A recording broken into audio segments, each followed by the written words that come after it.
and it got wrapped around my auger. Now, it pulled out of the side bearing housing, and it pulled the shaft out of the spline where the universal joint is, if you can see that. Move out of the way.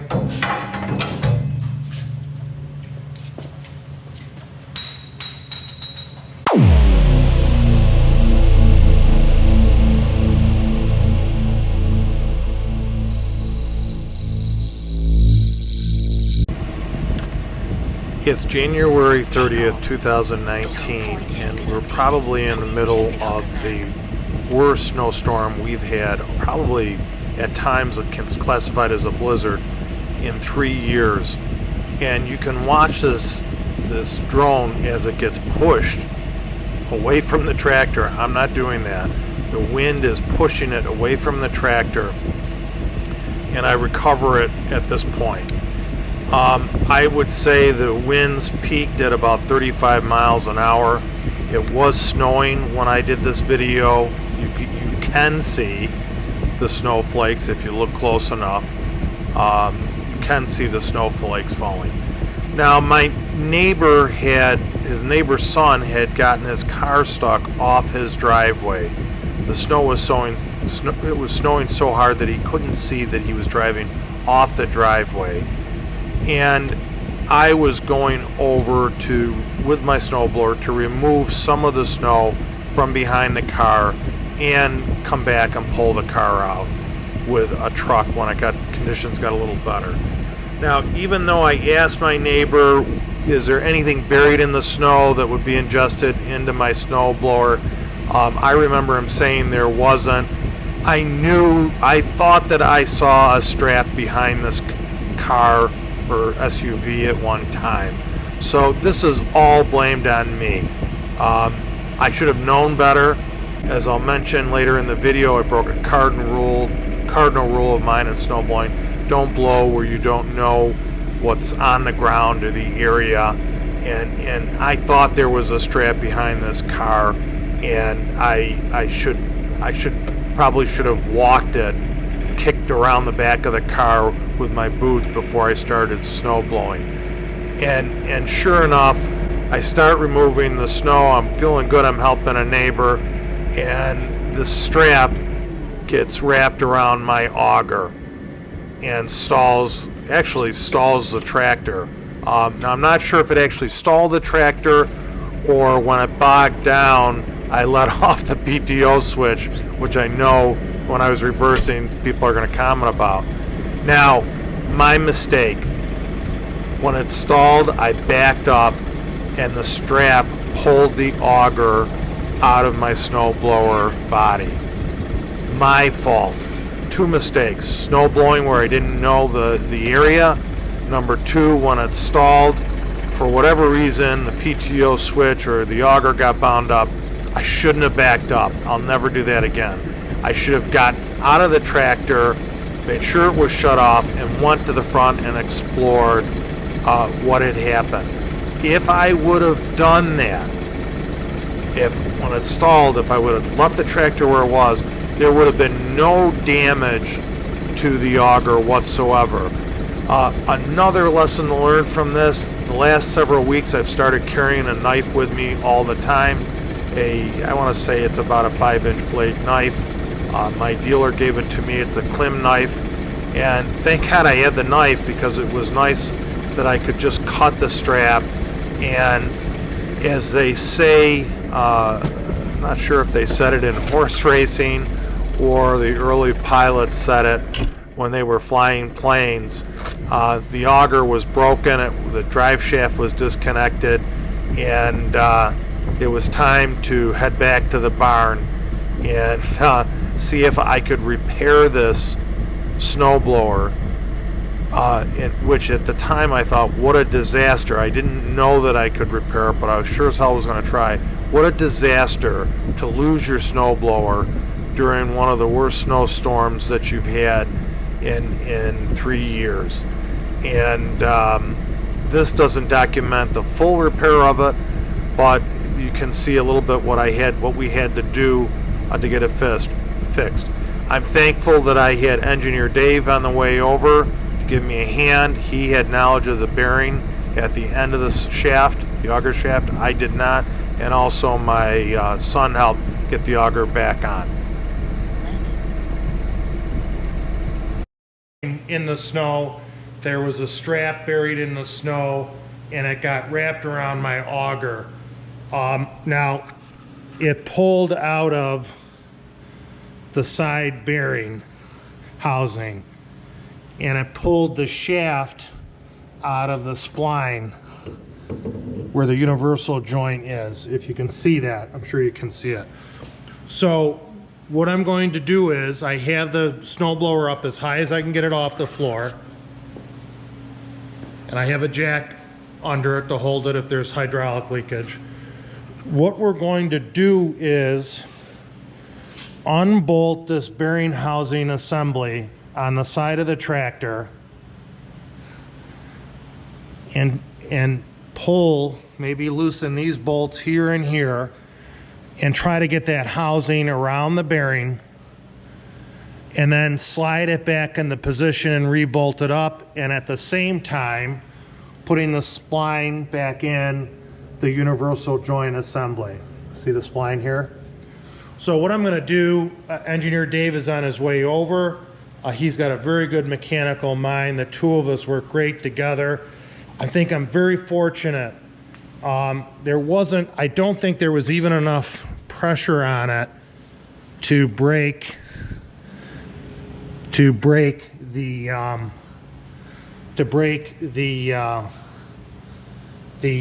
bolt that holds the auger in place. Those are breakable bolts, so you don't damage anything.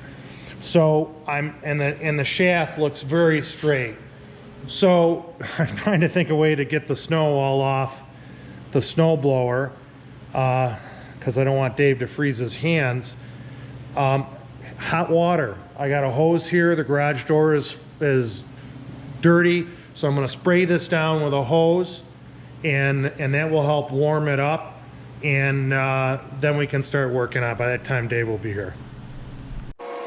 I might not show it in the video, but I was upset with myself for breaking the snow blower, and I was very tense, and I was anxious because I wanted to get it fixed as soon as I could, and was hoping I could fix it. But don't think that I'm not appreciative that I'm fortunate enough to have this tractor and to have a garage that's heated with floor drains in each bay and have hot water and tools available to fix the machine. I spent a lifetime collecting tools, and it was nice to have those tools to fix this machine. So what I'm going to do now is relieve the stress, back these nuts off these bolts to relieve this tension on this bearing housing. And I may even loosen that up a little bit. And then I'll start taking off this assembly. So one of the concerns I had was that the auger, because it was pulled out of the bearing housing, was putting stress on the body, the sheet metal body of the snowblower. And I wanted to loosen the bolts on the center bracket to relieve that stress on the housing, because even it's sheet metal, maybe a little less than a 1/4 inch thick. And also I didn't want to break the bearing on the other side of the auger. Now, even though I discussed it with Dave when he arrived, we realized that because of the bearing design, there wasn't a lot of stress on it. Yeah, all the freedom you can give this puppy. See, this whole transmission, Pete, is pulling at. This thing is swiveling now. It might not give you a lot of freedom. Hey, wait, you know what? If you don't want to do that, Pete, you can loosen these two.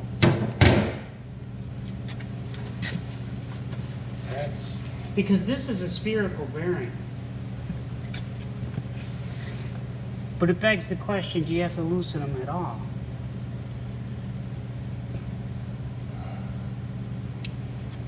There's only one, isn't there? Oh yeah, that's right. There's only one. So you're right, that won't relieve anything. If it swivels. Well, we can loosen it after, but it might not have to.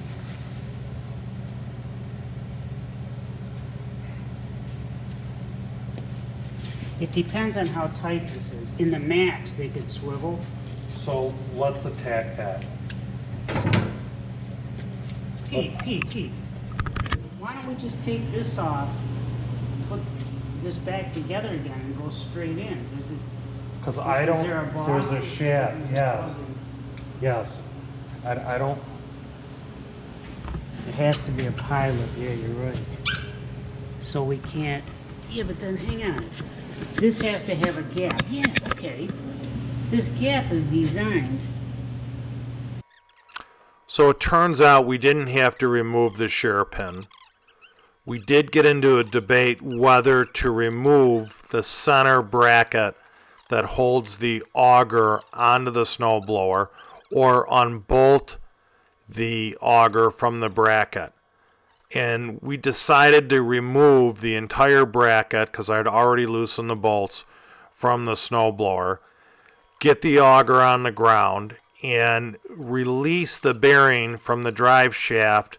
It's a cam lock bearing, and you have to pound the cam in a certain direction to unlock it from the drive shaft. And we attempt to do that once we get the auger on the ground. Woo, doggies. Okay, so that pin will come straight up? Yes, but there might be some burrs on it. It should. Ooh, yeah. So maybe if I was younger and my mind wasn't filled with running my business and my family and the storm that was severely hitting our area, I would have thought more clearly and said, you know what, maybe I should look for the schematic blow up of this snowblower to see how this assembly the bearing assembly is attached to the drive shaft. Probably someone younger, more computer literate than I would have done that. I didn't think of it. Dave was fascinated. He spent years repairing machines ever since he was a child. And eventually he figured out how this bearing assembly mounts to the drive shaft. And we'll hear a little bit of his conversation in the next clip on his explanation on how it's mounted. It's piloted in this black piece. I'm hoping it's not some big shaft. Now, I could be wrong. I absolutely could be wrong.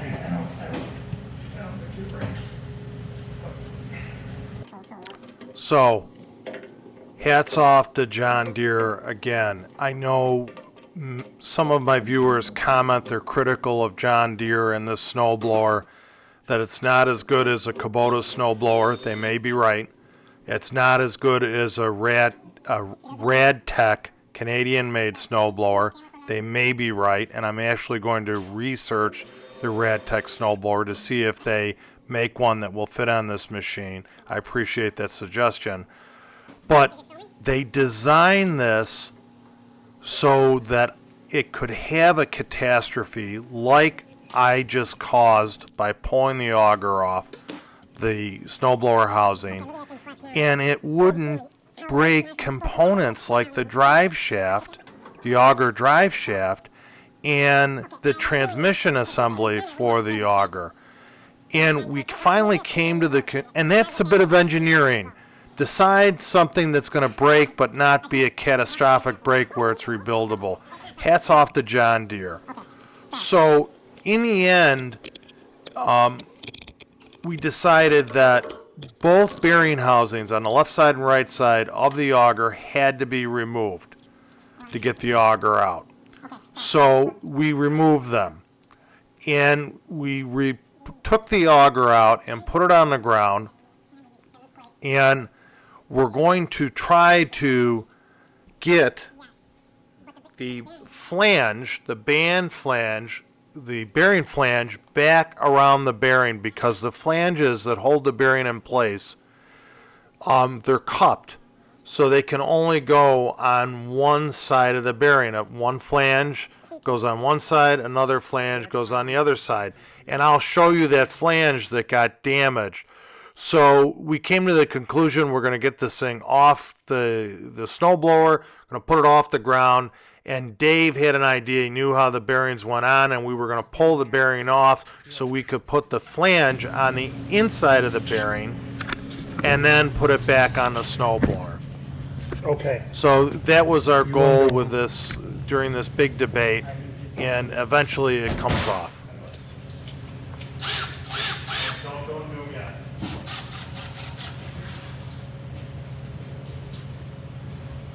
What's that? Set it on it? Yep. Here. Get on my right side. Okay. Yep.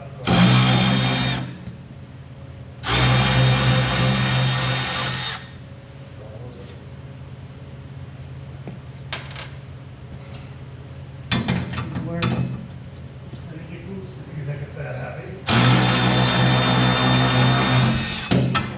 Move out of the way.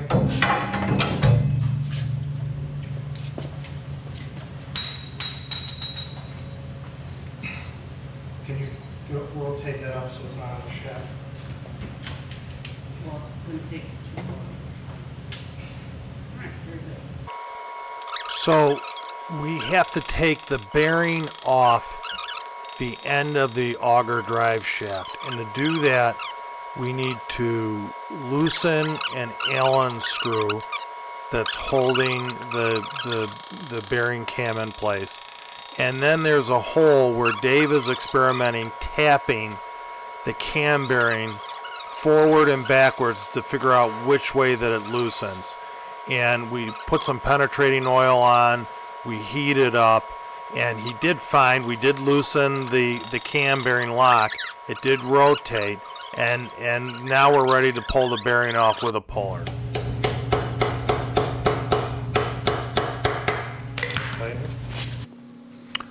So I had to search. I knew I had pullers from when I used to do mechanic work in my teens, and I found one.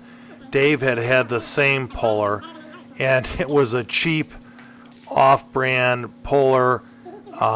We probably both bought it from the same place, maybe at a flea market, and it just would not. The puller, threaded puller pin would not stay centered on the shaft, and the arms that would go around the bearing, the capture arms, were just bending and flexing, and the bearing was not going to come off with this puller. We heated it up with a propane torch, and even that wasn't effective. So in the end, what we did was the bearing, press bearing, the press bearing collar that I straightened, with a block of wood, I tapped that over the bearing, so it was now on the inside of the bearing, and that actually went very well. So once that was on the inside of the bearing, we could reassemble the auger back onto the snowblower and see if everything would align. Now, as things would have, as of all the videos I've done on the trail, all the drone videos, these GoPros are so sensitive. I don't have footage of us putting this back on the snowblower other than some pictures, and my son came up to help us, and it was actually uneventful. It went on fairly easily. The hardest part was aligning the press bearing collars and the bearing plate that fell on the floor when we removed the auger. So on the day my snowblower broke during the middle of a snowstorm, I needed a mechanical engineer to help me figure out how to repair it, and God sent me my best friend and my son, and I'm very grateful. My channel hit a milestone, over 1,000 subscribers. I thank all of you very much. I'm just speechless, to be honest with you. Thank you, and I'm glad you're enjoying the videos. I know many of you are, and please keep watching. I put a lot of effort into this, And I know I'm not the best editor on YouTube, but I will continue to work hard and buy equipment to produce a better video. I like showing my hobbies to others, and I hope that all of you take an interest in something that I do, because I enjoy it. If you ride off-road, please wear a helmet for your safety, to protect yourself, for your family and your family members and your friends. Encourage them to wear helmets. Please subscribe. Those of you who haven't subscribed to my channel, please consider subscribing, and so you won't miss a ride or a snow blow or a repair or tool. And I hope to see all of you on the trail, hopefully in the future. I don't know if that can ever happen, but I hope to see you on the trail and or working around your yard on a piece of power equipment like a tractor. Some of you viewers amaze me how you look for the details on these videos, and that's great. That really makes me feel good. By just seeing the tires and a little glimpse of the color of the machine on the trailer in the previous video, they knew what side-by-side I had purchased. And I'm going to launch a whole series of videos. One video on selecting a side-by-side, my viewpoint on that, and then a series of building and mounting different accessories on the side-by-side. So I think you'll find those interesting, and I hope tractor people watch these videos and I can get them interested in riding off-road. That's a goal of mine. Also be previewing a new drone, and a lot of new things coming up on the channel. I hope you guys continue to watch. Thank you very much, and God bless.